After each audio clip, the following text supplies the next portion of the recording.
You're listening to Soap Dirt, the latest in television entertainment news. Hey, General Hospital fans, I've got your 2-week spoilers for March 10th through the 21st. It looks like Drew is trying to desecrate his own family. He's planning to tear down the Quartermaine Crypt, it looks like, and Dante is shocked. It's Belinda from Soap Dirt. We're going to dive into all the good stuff coming these 2 weeks. If you are not following, please click subscribe. Let's start on Monday, March 10th. So Jordan and Isaiah have decided to pursue the romance, but keep it hidden so that she can keep working on Sidwell. Of course, Isaiah doesn't like her doing this Sidwell thing because she's not a cop, but that also gives her some advantages because she has fewer limits. Tracy is absolutely outraged at the Quartermaine Crypt on Monday when Martin slaps some legal papers on Tracy. As Drew smirks nearby, she's threatening to call the cops. Doesn't look like it's going to do her a lot of good. There's a red sign that's been placed on the door of the crypt, and it looks like the building may be condemned, possibly scheduled for teardown because it's over the property line. We'll see, but boy, when Drew burns a bridge, he uses gasoline and a flamethrower. Would he actually tear down the family crypt for vengeance and wake the dead? Maybe. He's pretty awful. Valentine is ready to say goodbye to Charlotte. It's unfair and dangerous for her to be kept a fugitive, but he may be doing it too late. Anna and Jason are racing against time to protect Charlotte, make sure that she doesn't see Valentine killed by the WSB hit squad. But Anna thinks everything's going too easily and she feels like there's something wrong, something up. Lulu continues to threaten Brook Lynn and orders her to tell Dante about the baby, make it happen or else. And of course, Brook Lynn thinks Lulu is out there just trying to ruin lives because she doesn't care and she is selfish and insists that knowing won't make Dante's life better, but Lulu is still pushing this ultimatum. And interestingly, Chase makes an arrest on Monday. Now, I don't know if any of this stuff at the crypt would cause an arrest unless Tracy assaults one of the guys, but I do wonder if Lulu might be arrested for breaking into Martin's room. Dante goes looking for help from Maxie, and it's probably about this Lulu Brook Lynn mess. And Ned is still griping at Lois. This picks up from Friday about going to Sunny rather than coming to him about funding Gio's education. On Tuesday, March 11th, Dante and Lulu reconnect. I wonder if it's down at the PCPD. We'll see if she gets handcuffed for the B&E at the hotel. I don't think Martin would take that lightly because those were client files. And Brook Lynn is absolutely enraged, and I wonder if that is just over Lulu in general or if Lulu went ahead and blabbed the secret to Dante.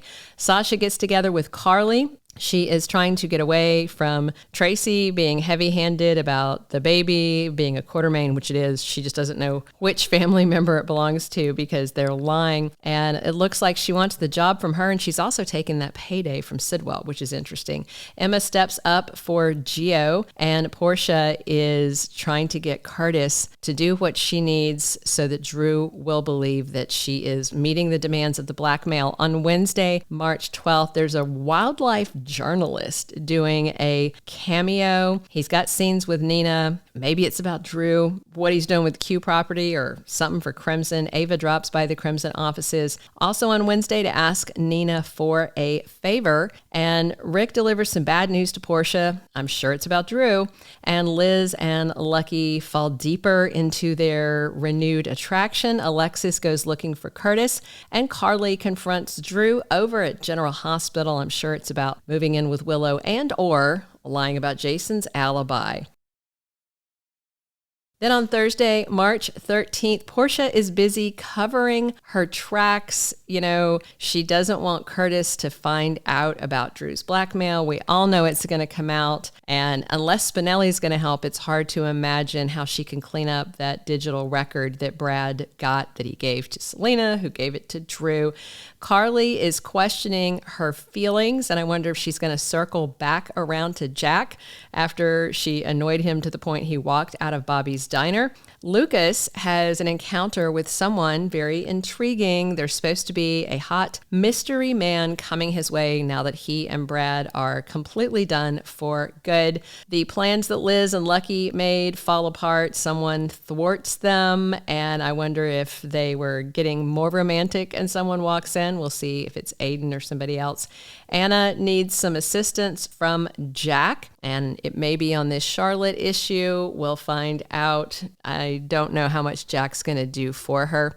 Friday, March 14th, Sonny's making a confession, and that same day, Christina wants answers. So I wonder if he's going to have one of his little heart spells, and Christina sees it and demands that he tell her the truth. I mean, obviously he does need to tell his family, and the time is kicking down on that 3-month limit where he has to have that procedure. I think it's a pacemaker. And it is time for Trina's birthday. There's a big surprise coming her way. Maybe it will involve very handsome, tall Kai. And Lois gets reassurance from someone, and it may be about this whole adoption mess and the Geo mess and the Sunny mess and the Dante mess and now the Lulu mess. Dante opens up to Chase, and I wonder if he knows about the baby by then. Going into the following week, March 17th through the 21st, Sasha may take Carly and Olivia up on their job offer to get out from under the Q's thumb, but that would probably make Tracy freak out because she loves to be in control. That money from Sidwell may be for a nest egg, or so she can buy a house to get out of there and then take the job from Carly. And if Sonny does open up about his heart condition to Christina, there's the big question of whether she'll keep this to herself or if she'll run to Dante, Alexis, or other family, because telling her could mean his secret is out. And speaking of Dante, it seems likely that these 2 weeks have him finding out he's got another kid, but will he be upset at Brook Lynn for keeping the secret, or at Lulu for blowing up people's lives for sport? And Drew may feel like he's got all his ducks in a row with this Portia blackmail, Willow agreeing to move in and crushing Tracy, but his enemies are far from done. Carly and Nina are going to do all that they can to stop Willow from taking the kids and going to play house with Drew, but he may go nuclear on them to get what he wants, just like he went nuclear on Tracy this week when she pushed him too far and tried to un-Quartermaine him. Meanwhile, Jack is very pleased with Jocelyn's progress in her WSB training. She may be some kind of savant at this stuff. She's got really high top marks, but I'm just wondering who Jack's going to aim Joss at when she's back. Who's going to be her first case, you know? Maybe he wants to push her to look at Sidwell or Sonny or even Drew as a dirty congressman because she's got an in there.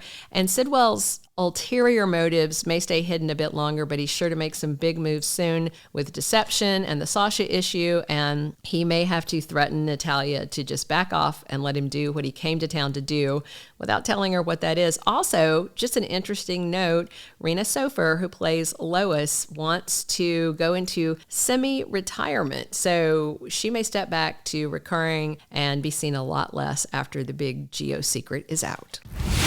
Thank you for being a loyal listener. Follow us wherever you get your podcast, because you don't want to miss the next episode.